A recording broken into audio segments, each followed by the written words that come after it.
Okay, hello everybody.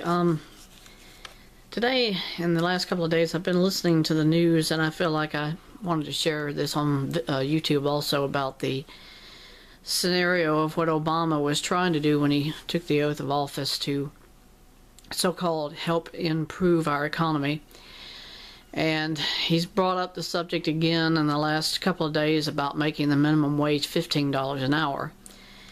And of course, the first time he brought this up, some states actually made it an actual law in their states. I believe New York did, and one or two other states did it as well.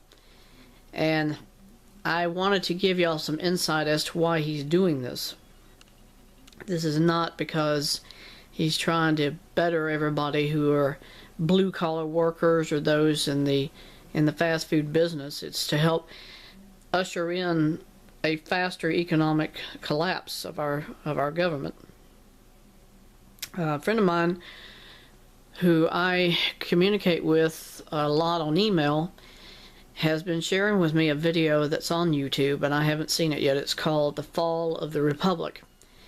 And it's a very similar subject to other films that I've also seen. One is called Endgame.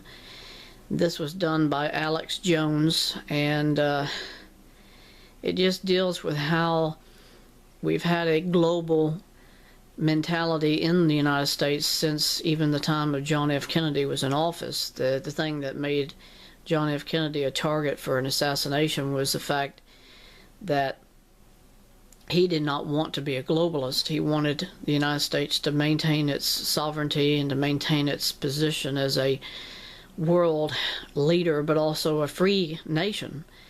And it had nothing to do at all with really with Oswald taking him out of the Dallas, Texas school book depository in downtown Dealey Plaza.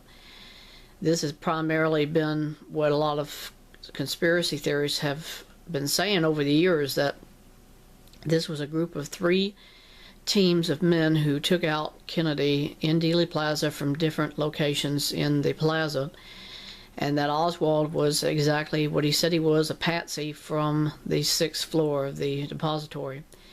And what is behind this whole thing about a conspiracy? Well, it's primarily that the globalists want to control every aspect of government in the world, and that includes the United States.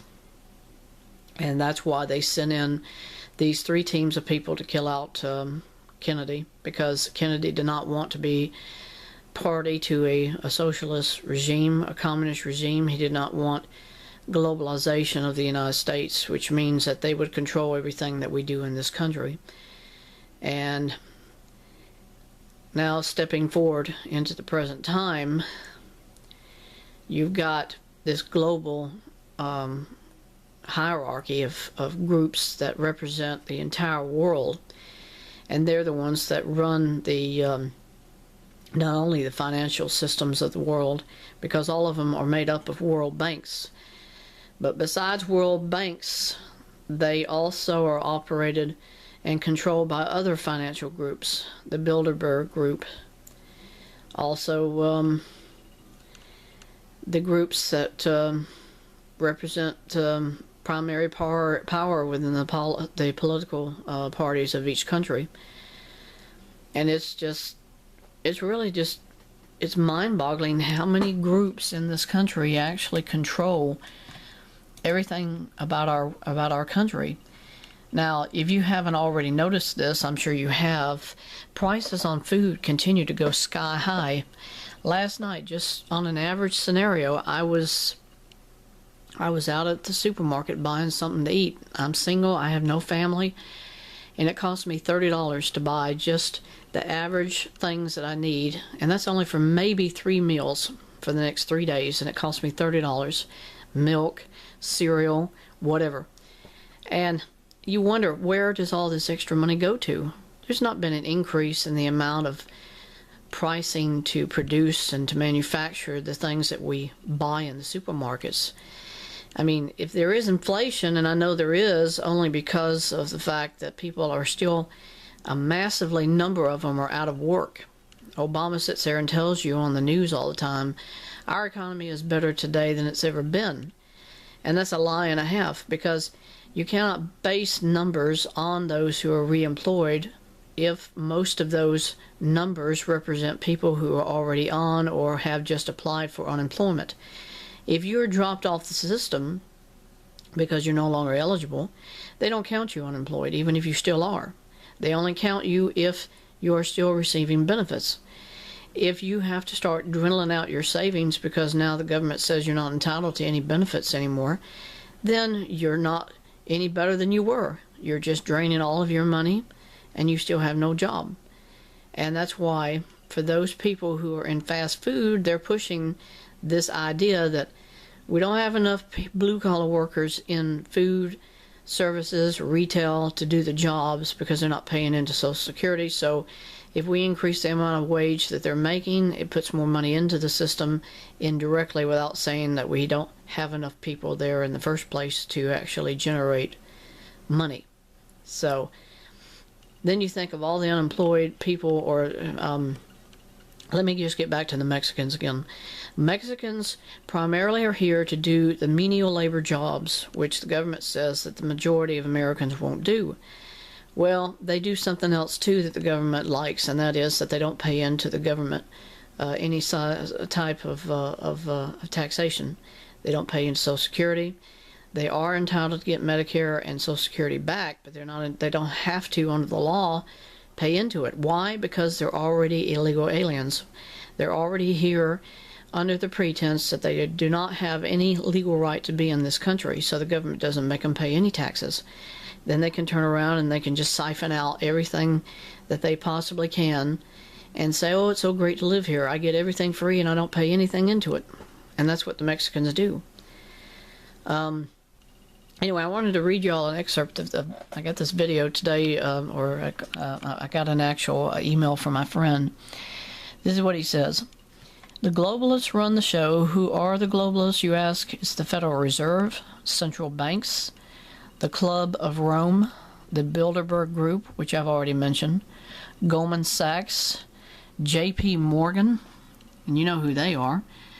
Sadly enough, I found out that J.P. Morgan lost quite a number of employees on 9/11 and the World Trade Centers. A lot of their people were killed by the terrorists.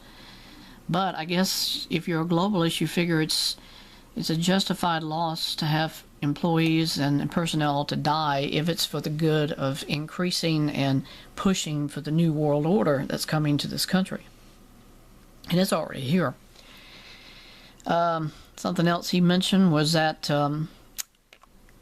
the Democratic and the Republican parties, who, as you already know, represent the political might of this country, if you can say it's any power at all, are run by the globalists. And it says Obama himself is a puppet, which means he isn't really the Antichrist, because the Antichrist is somebody who this conglomeration of different groups who are running the whole world on the financial scene and otherwise, they're going to elect him themselves. Nobody knows who that's going to be, because why would they want to say anything anyway? And it's going to basically just, I think it's going to happen after the rapture.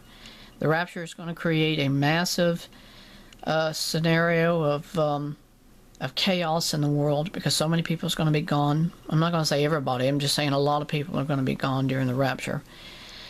And what is the rapture? The rapture is when Jesus calls home the church and those who have already died, who accepted Jesus as their Savior. They're all going to be raptured out of the world.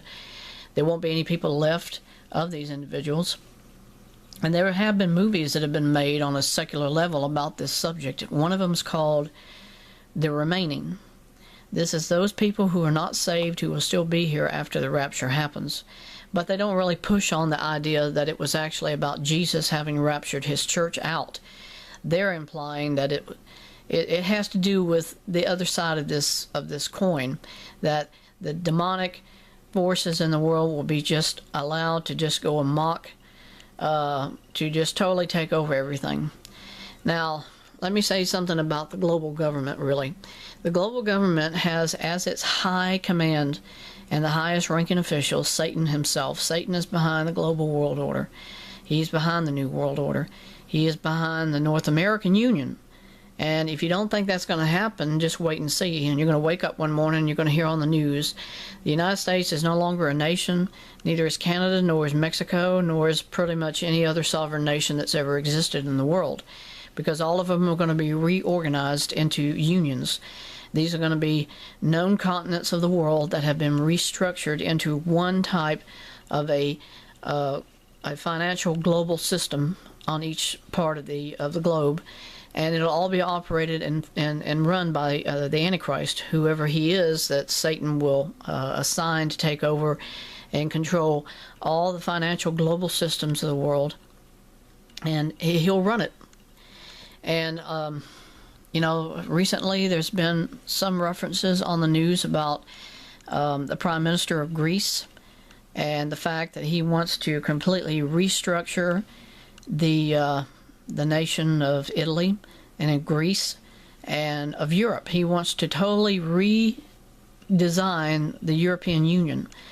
And that would mean that instead of it being a consortium of 10 or 11 nations representing Europe as a union, he will restructure it into something where he controls all of it himself.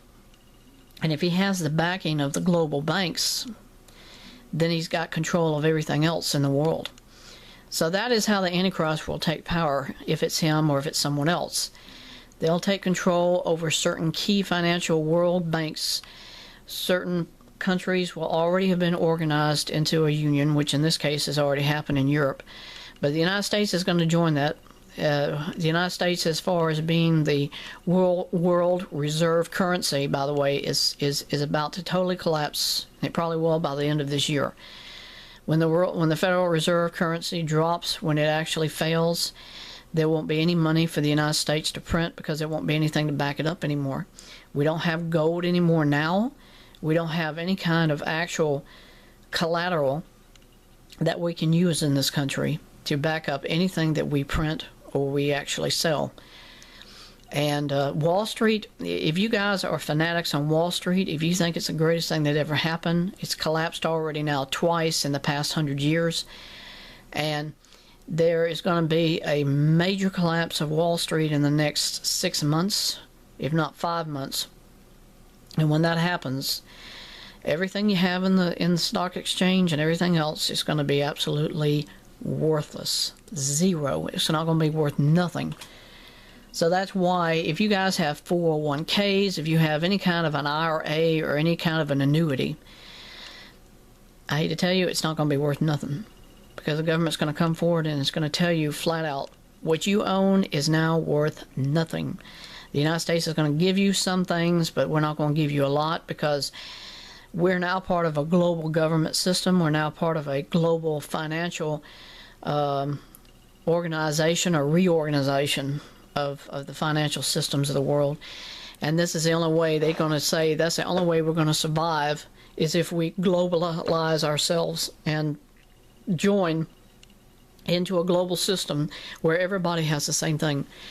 This way we can survive and we can still try to give some things back to the citizens of this country or to this union. And I just I dread to think of what it's going to be like. Saying it in words and it happening are two different things, and when it does happen, there is no clue of what the real thing will be like. So what I would say to everybody watching this video is, if you haven't prepared, do it now. Because if you don't, and I'm talking about stocking up food, stocking up water, stocking up things in your house. This may not be a nuclear confrontation, but it's going to be the next worst thing that we could possibly have. And when the government starts showing up at your door saying, we find out you've got food, you got water in your house, they're going to take it. So you got to hide any way you can what you have, because once the government shows up and starts pounding on your door saying, hey, we got to take that because people don't have it in other places in the country, then what are you going to have? Nothing. So thanks for letting me share this with you, and I hope it has been an insightful fact that you can all relate to in the future, because it's only now 2015.